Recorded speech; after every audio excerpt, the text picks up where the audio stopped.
amigos, un nuevo día del programa Finanzas para Todos. Muchos ya nos conocen, ya llevamos un rodaje hecho. Hoy tenemos también aquí a nuestro lado a Javier Pinel, de Hola, ¿qué tal? Asesoría y Gestoría Pinel. Nos falta Miguel Campoy, motivos personales. Es un hombre con muchísimo trabajo.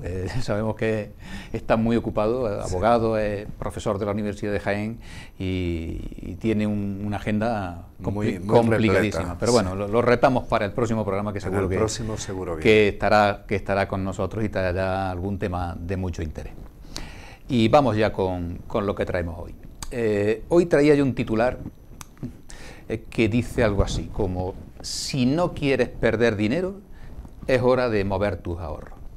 Si tú eres de los que tiene sus ahorros aparcados en una cuenta o en un depósito, que son la mayoría de las personas, no vamos a negarlo, aquí en esta provincia somos de poco riesgo, te iba a dar una mala noticia. Estás perdiendo dinero. Los depósitos, las cuentas corrientes, las cuentas de ahorro, todos esos productos están ahora mismo dando alrededor de un 0% de intereses, incluso algunos que están dando rendimientos negativos. Ten en cuenta que la inflación ahora mismo andará por un 5 con algo por ciento, aunque sea de forma transitoria, porque las autoridades económicas nos dicen que es una burbuja que va a ir perdiendo fuerza. En este año, con ese 5%, ya has perdido un 5% de poder adquisitivo. Y si no te planteas un cambio de ahorrador a inversor, vas a seguir perdiendo sí o sí. Y hay mucha gente, porque hablas con mucha gente, y dice, bueno, yo es que apenas tengo ahorros, de invertir no tengo ni idea, no sé ni por dónde empezar, no tengo dónde informarme, no conozco a nadie a quien pedir consejo especializado. La verdad es que son excusas para seguir perdiendo dinero. Tú mismo, que me estás viendo, me estás escuchando, para ver o para comprar un frigorífico te vas a 9 tiendas. Pues con tus ahorros te estás jugando mucho más que eso. ¿Qué menos que hacer algo más que lo que haces para comprarte un frigorífico? Y la verdad es que en este programa estamos para eso, para consejos financieros, para consejos fiscales, para orientarte. Y la primera pregunta que cabría aquí es: ¿y por dónde empiezo? ¿Por dónde? ¿Por dónde? ¿Qué es lo primero? ¿Qué es lo primero que hago? Que no tengo ni idea, no sé ni dónde moverme. Vamos a centrarnos entonces. Para empezar, hay que definir tu perfil de inversor. Tu perfil de inversor, que no es el de la persona de al lado. Esto pasa como el médico: lo que le viene bien a mi cuñado, a mi amigo, a mi mujer, no me viene bien a mí. Cada cual tiene un perfil y hay que ajustar su perfil de inversor, sus inversiones a ese perfil. ¿De cuánto dinero dispongo para invertir? Para invertir, porque no hay que olvidar que hay que apartar alguna reserva, pues para imprevistos, como una enfermedad, por ejemplo, ¿no? O como algo inesperado, una situación de paro inesperada. Normalmente se aconseja tener reservas para unos 3 o 6 meses. Incluso si hay algún proyecto de futuro, como la boda de una hija, la compra inmediata de un coche, ese tipo de cuestiones, pues claro, hay que apartar ese dinero. El segundo: ¿a qué plazo te planteas las inversiones? Normalmente vas a decir, bueno, pues yo sobre un año. Esa es una mala elección. La mala elección porque la volatilidad del mercado invirtiendo te puede dar un buen susto. Plantéate que esto tiene que ser entre 5 y 10 años, porque está demostrado perdón, que una cartera diversificada con un riesgo moderado a un plazo medio como el que estamos hablando compensa el riesgo y es mucho más rentable que la renta fija.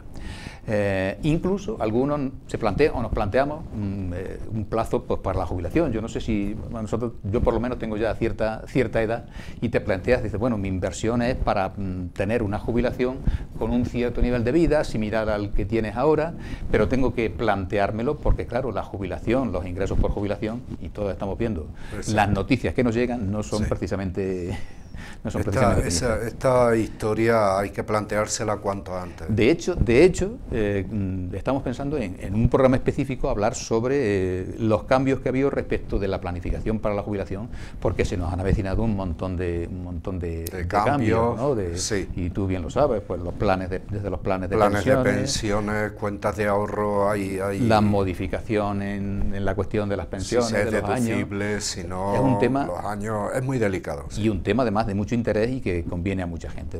Nos comprometemos a traerlo aquí en un programa. Otro aspecto que hay que considerar para definir ese perfil del que hablábamos, y es el riesgo que puede asumir. Yo sé que me vas a decir una cosa como la que dice todo el mundo: yo riesgo ninguno. Si es así, sigue perdiendo dinero, porque vas a seguir perdiendo. Y te pongo un ejemplo: quien no abre un negocio, quien no compra unas olivas, no corre riesgo. No corre riesgos, pero tampoco va a obtener ningún beneficio. No va a obtener beneficio. Sí. Estará siempre en un punto 0 o 1 o 2 o 3 estable, no hay nada. Sin correr riesgo no tienes nada para ganarte la vida. Un riesgo moderado, unas inversiones diversificadas. Incluso yo hablaba con alguien hablando del riesgo, dice, bueno, yo mi finalidad en la vida es casarme, tener hijos. Dice, bueno, pero para eso tendrás que arriesgarte. Dice, ¿cómo voy a tener que arriesgarme? Hombre, tendrás que plantearle que quieres casarte a alguna mujer. Y si no te arriesgas a que te pueda decir que no, te vas a quedar toda la vida soltero. Sí. Bueno, pues, sí. Y apartándonos un poco del tema, sí, pero va por ahí. Pero por ahí va la cosa. La verdad es que un riesgo moderado, unas inversiones diversificadas, son siempre rentables, siempre son rentables a medio plazo, y eso ya está más que demostrado. Bueno, una vez que tienes ese perfil un poco perfilado, valga la redundancia. Lo segundo, hay que buscar información, hay que buscar asesoramiento. Primera parte, ¿cuáles son tus conocimientos financieros? Si son altos, pues lo más probable es que no estés viendo este programa. Correcto. No, o sea, no nos va a estar ni viendo ni escuchando. A unos aficionados, al fin y al cabo, pero sí. Bueno, por lo menos yo aficionado, interesado, pero aficionado. Que tus conocimientos financieros son como la de la mayoría de las personas básicos, entonces sí, tienes que ponerte un poco al día de cómo funciona este mundo. Y hablamos de otro ejemplo, de otro símil que hacíamos antes. Te vas a comprar un móvil y te acabas enterando de cómo va la tecnología, que si es 4G, que si tiene la pantalla de tal forma, que si tiene tal memoria, y lo haces para un móvil de 300 euros, ¿no? Pues tienes que hacerlo cuanto más para tus ahorros, sean los que sean pocos o sean muchos. Y para eso está este programa, para darte información, para orientarte. Aquí hablamos continuamente de muchísimos aspectos de las finanzas y creo que es un buen comienzo. Tienes que aprender lo básico para invertir, las cuestiones básicas. Ahora, si tus conocimientos financieros se limitan a qué es una cuenta corriente, cómo funciona, a un depósito a plazo, para eso no necesitas saber cómo funcionan ningún otro producto. Pero es más, es que si quieres ser un pequeño inversor, tampoco necesitas unos conocimientos avanzados, no necesitas conocer cómo funcionan las criptomonedas, por decir algo, que es que ni yo lo entiendo, sinceramente, los warrants, los CFD, es que ni falta que te hace. La verdad es que yo, personalmente, cuando te plantean, dices, bueno, ¿y dónde voy yo a invertir? ¿En qué puedo invertir? ¿Dónde puedo mover mi dinero? Yo me centraría en 3 productos básicos. Las acciones en bolsa, que ahora veremos por dónde van, los fondos de inversión y uno un poco menos conocido, pero que no es nada complicado, son los ETF, no te van a sonar, pero es muy interesante y es fácil de entender. Y la verdad es que esos conocimientos, pues es necesario, es imprescindible completarlo con el tratamiento fiscal de tu inversión, y por eso tenemos aquí a Javier, que cada semana nos cuenta secretos y nos cuenta trucos sobre ese tema, y hoy también. Hoy también lo va a hacer. O sea, conocimientos mínimos para poder empezar a funcionar y que sepas dónde te metes. Otro punto más interesante, búscate un intermediario, o sea, vas a tener que hacer todo este tipo de cuestiones a través de alguien, a través de un banco, tus compras, tus ventas, tus traspasos. Si tienes que hacer gestiones de la renta, te buscas una buena asesoría para la renta. Pues busca un buen asesor y un buen intermediario a un precio competente, a un precio razonable y que esté puesto en el tema. Buscar asesoramiento, eso también es importante. Buscar consejos para la renta es sencillo, por lo menos hay variedad donde pedir consejo. Pero para las inversiones hay que reconocer que no. En Villacarrillo, que es mi pueblo, igual que en toda la provincia, tú puedes salir a la calle y encontrar asesorías con gente muy competente. De sobra conoces ese mundo. Correcto. Pero si hay muy buenos profesionales en ese mundo y muy bien formados. Pero para invertir ya la cosa se va complicando, ya no tiene esas alternativas, esas opciones. Lo más socorrido suele ser en nuestros pueblos, pues acudir al director de tu banco. Son personas que son personas formadas, por algo están ahí, conocen la actualidad de los mercados, han sabido generar una confianza con los clientes, una confianza a veces grande. Pues yo tengo ahí una anécdota porque a mí siempre me ha gustado este mundo de las finanzas. Cuando mi padre se fiaba más del director del banco que de mí, a mí me llevaban los demonios. Es que es mi amigo, dice, sí, pero yo soy tu hijo. Pero yo soy tu hijo. Ni por esa, ¿no? Se fiaba más del director del banco que de mí y por algo sería.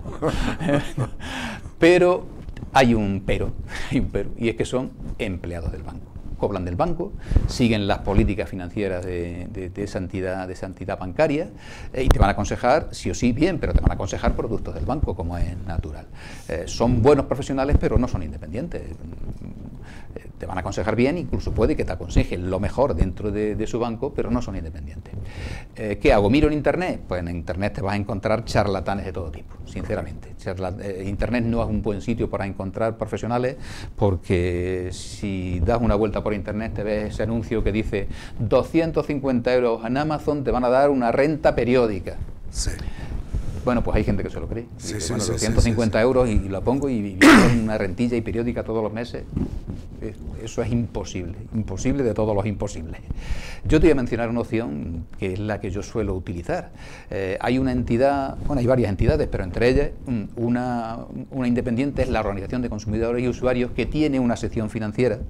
A los socios le proporciona información, le proporciona asesoramiento profesional, independiente, no dependen de ninguna entidad bancaria, de ninguna entidad financiera, tienen teléfonos de atención personalizada y además yo ya tengo comprobado que esos consejos tienen muy buenos resultados. Te dicen cómo mover ese dinero, cuando hay que retirarse, cuando hay que salir, cuando hay que entrar, cuáles son los mejores productos, los que más le convienen con ese perfil de inversor. Y voy a dejar en el Facebook y en el blog, voy a dejar un enlace para que la gente que esté interesada pueda acudir y pueda ver cómo funciona esta sección financiera de la UCU. La verdad es que en este programa intentamos dar argumentos para el cambio y sobre todo para los primeros pasos. Ya en el próximo, porque hoy se nos haría muy largo, sí podemos hablar de esos tres productos que comentábamos antes: las acciones, los fondos de inversión, en los cuales yo metería incluso los planes de pensiones, a pesar de los cambios que ha sufrido recientemente, sí. Y los ETF, y que cada cual, viendo cómo funcionan, viendo cuál es la rentabilidad histórica, el funcionamiento histórico, tomen sus propias decisiones.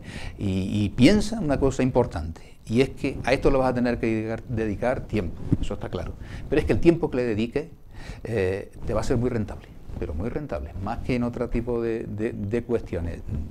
Es fácil sacarle aquí rentabilidad, fácil no, es imprescindible, porque si quieres seguir perdiendo dinero, sigue como ahorrador y no invierte. No se mueva usted, que lo tiene todo hecho ya. Sí, en nuestra provincia es que sucede eso. Somos pocos de riesgo, estoy de acuerdo contigo. Hay muchísima gente, pero la gente piensa que no tener riesgo, que riesgo cero es no perder.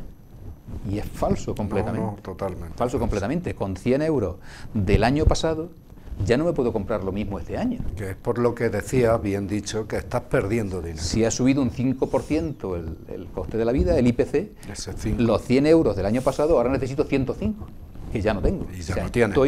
Ya estás perdiendo. Estoy perdiendo dinero. Sí.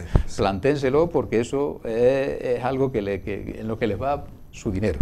Les va su dinero, que es muy importante. Y entre otras cosas también, algo que nos va a hablar hoy... De lo que, como dije la semana anterior, exacto. Pero ahora con Hacienda. Ahora, sí, es que antes teníamos el tema de que hay muchos gastos que son de difícil cuantificación. Está claro que si uno es panadero y compra harina, es la materia prima. Pero si empieza a tener otro tipo de gastos que no van directamente involucrados y son gastos, pues puede que sí. Hablo en esta ocasión que esto ha dado muchos dolores de cabeza, los gastos en combustible. Hay empresas, hay negocios que no necesitan gastar combustible. Me refiero a vehículos. Y hay otros, unos los necesitan prioritariamente y otros es conveniente que los tengan. Hacen falta dos requisitos fundamentales. Uno, que tanto la factura como el vehículo esté a nombre del titular de la actividad. Aunque hay por ahí movimientos, una vez más, dependemos de los presupuestos generales del Estado y las aportaciones que los distintos partidos o grupos políticos hacen. Ahí existe el rumor, la intención de que no sea necesario. No sea necesario la titularidad. En la factura sí, en la factura sí, pero ya no tanto en el vehículo. 1000 razones, vamos a no echar el tiempo en esas 1000 razones, pero sí se ve algo más lógico. Te puedo prestar el coche, te puedo pedir prestado el coche, Sebastián, tú amablemente me lo cederás, ese día tengo que ir a Jaén porque el mío lo tengo en el taller, y le echo combustible a tu coche, para mi gasto. Luego estaríamos en el caso de que no me puedo decir la factura porque el vehículo no está a mi nombre, porque uno de los requisitos que debe de llevar esa factura es la matrícula del vehículo, ¿de acuerdo? Por supuesto, el gasto que ocasiono con ese gasto, consumo de combustible, debe de estar aparejado, debe de ser afín a mi actividad. No puedo ir a llevar melones o sandías si mi actividad es que tengo un restaurante, tengo un bar. No. Aquí habría un gasto frecuente en nuestros pueblos, es el de la agricultura. Sí. Ese tipo de gasto en combustible para labores agrícolas. Verá, depende. Está bien que hayas traído esta singularidad, porque lo que sucede es que si es para un vehículo agrícola, ejemplo, un tractor, digamos que no tienes problema. Porque claro, es muy difícil, no imposible. Es muy difícil ir a una boda y se te compra Jaén al Corte Inglés con el tractor. Efectivamente. Vehículos 4x4, perdón por la propaganda, Land Rover del año que le pidan, pues también es muy difícil y se admite. Pero ya en cuanto empiezas a subir de categoría de vehículos lo tienes más complicado. Porque se puede utilizar en cualquiera de los aspectos personales relativos a negocios o no. Ahí es donde empiezan los problemas. Normalmente la administración admite hasta un 50% de gasto, de ese gasto. Te lo da como por bueno, y siempre y cuando tengas tu factura, esté acreditado el pago y esté relacionado con tu actividad, por supuesto. Ahora, hay una circunstancia, o varias circunstancias, por la que el empresario sepa que tiene que deducirse el 100%, o el 60%, o el 70%, o lo que estime conveniente, porque realmente ese vehículo lo utiliza para la actividad, y todo lo que gasta en la actividad. Luego, no me digas, Javier, que no me admite, que no puedo deducirme esta factura de 100 euros, porque me admiten nada más que 50, no soy yo el que admite o no admite, pero si es mi obligación contar no solamente los sitios donde te puedes beneficiar, sino también advertir del riesgo que corres, seguimos hablando del riesgo, cuando metes un gasto que la administración te va a decir que no, y te va a ocasionar problemas. Una forma de hacerlo en el campo, ejemplo, el vehículo que se utiliza para llevar a la gente a la recolección, que simultáneamente lo utilizas en tu vida personal, en tu vida particular, y así o para ir a comprar a la superficie, o irte de tienda, o un viaje de placer. Vale. En ese caso, hay que demostrar que el gasto que te deduce es 100% cierto. Y para eso, ¿qué debes? En primer lugar, tener la factura, que figure la matrícula, que figuren los kilómetros, consejo personal, no solamente mío, sino de bastante de los que nos movemos en esto, fotografía el cuentakilómetros y hazte un parte. Eso he tenido yo, que llevo a varias empresas que tienen sus partes de kilómetros. Y está el conductor, que esta es la persona contratada con su contrato, cuándo empieza a trabajar, cuándo termina de trabajar, a dónde va, cuántos kilómetros echa y su firma en el albarán de carga con la matrícula del vehículo y los kilómetros que ha hecho. Ya sé, es un latazo, por no decir una palabra más fuerte, pero es que nos hemos burocratizado mucho y han sido tantos los abusos, que ahora nos toca a la mayoría perder lo que es realidad. Por pecadores. Pagar justos por pecadores. Pero si uno puede deducirse el 100% del gasto de combustible que tiene su vehículo, pero tiene que reunir todas estas características. Estamos pendientes de que se abra un poco más la manga y no sea necesario cada kilómetro que pasas, como me decía un antiguo asesor que ya falleció, es que cada vez que voy a un pueblo a visitar a un cliente me paso por el cuartel de la Guardia Civil con mi parte de trabajo, me ponen el sellito de que he estado allí, mi cliente le afirma que he trabajado y le digo, ¿cuántos clientes tienes así? Y me contestó, cada vez menos, porque están hartos de firmarme y se creen otras cosas. O sea, es que te encuentras problemas por todos lados. No obstante, y a pesar de esto, existen algunos colectivos para los que no se les discute el gasto del 100% del gasto del combustible que están acometiendo, como por ejemplo los vehículos que se utilizan en transporte de mercancías. Es impepinable. Lo que decíamos del tractor, no vas a irte con el camión una furgoneta, a una boda, a una furgoneta, y cuidado que hay furgonetas y furgonetas. Exactamente. Los vehículos para la prestación de servicios de transporte de pasajeros, las autoescuelas, los vehículos, el combustible, ya está afecto ahí, a nadie se le ocurre, yo tengo algunas autoescuelas y a ninguno se le ocurre decir que en 30 kilómetros ha gastado 50 litros, porque vamos, ¿por qué? Porque 25 que ha gastado del coche y otros 25 que ha gastado de él personalmente son 50 litros, o sea, hay cosas que se caen por su propio peso y eso lo ve cualquiera, se pone el gasto relacionado. ¿Y la inspección llega a esos extremos? Sí. Porque un inspector, bueno, vamos a mirar los litros de gasto de un vehículo, de combustible de un vehículo, porque ha gastado en lugar de 8, ha gastado 20. Sí, te voy a dar el ejemplo que me pusieron a mí al principio en la carrera, de, en fin, una persona que hizo una labor inspectora perfecta. Estaba inspeccionando cuánta venta de fresas había hecho una persona en Huelva, un empresario en Huelva, y el hombre había dicho una cantidad de fresas, y el inspector decía que no, que eso no era posible, que le diesen las facturas de compra de sus materias primas. Y el hombre se entretuvo en analizar cuántos clavos iban en cada caja y cuánto cabía en cada caja con un margen de error.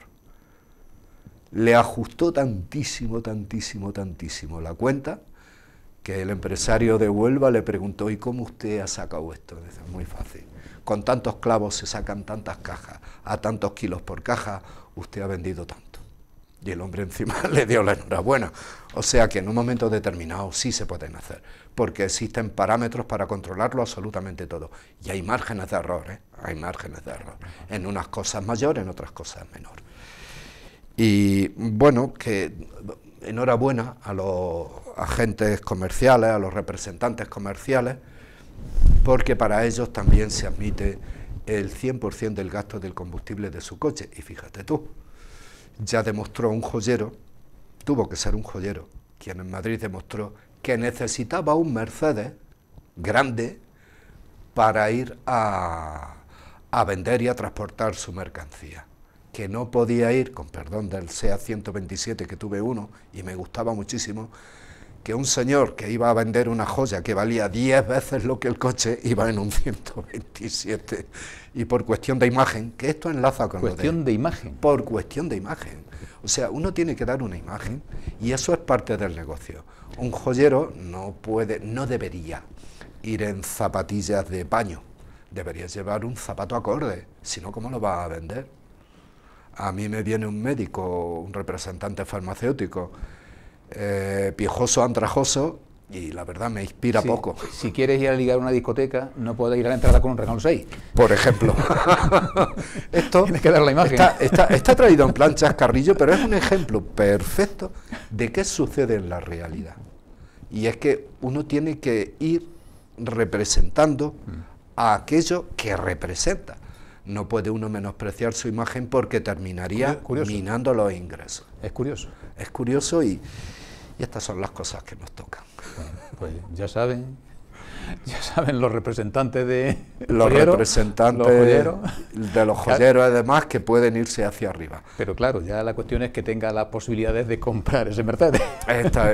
No, sí, alguien que vende una joya de unos 400.000 euros, yo creo que como vehículo podría permitírselo después de vender unas cuantas. Que por aquí hay gente que compra ese tipo de joyas. ¿Los habrá? Me gustaría saberlo. Me gustaría saberlo a mí también. Un día haremos una investigación al curiosidades, una investigación en ese terreno. En fin, bueno, pues yo creo que por hoy es suficiente con estas buenas explicaciones de nuestro amigo Javier Pinel.